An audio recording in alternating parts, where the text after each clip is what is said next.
С наступлением весны в Татарском драматическом театре нет ни одной свободной минуты.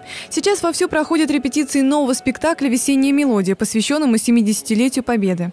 Речь идет о любви в годы войны. Уникальность данной постановки в том, что задействованы лишь 2 актера, притом из разных республик. Сегодня артистка из Башкортостана присутствует на репетиции, а в другое время создавать спектакль приходится на расстоянии. Это будет совершенно новый спектакль, моноспектакль.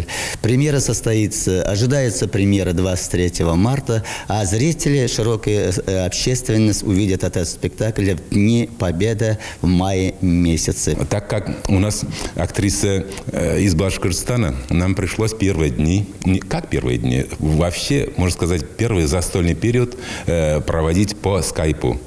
Это новый вид искусства, для нашего театра. То есть, возможно, не для нашего театра, возможно, я не совсем правильно, для меня. Я первый раз, взялся за роль, работая по скайпу.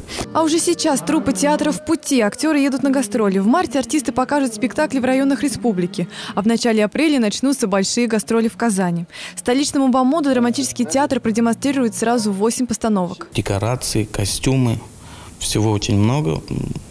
Поедем с большой машиной. Еще одно событие в Татарском драмтеатре – это приезд оренбургских актеров. Но что самое интересное, со спектаклем по пьесе чаунинской писательницы. Эта пьеса, она называется на татарском «Улбит кишеиды». Можно час. Была написана осенью прошлого года. И я отправила ее на конкурс новой татарской пьесы.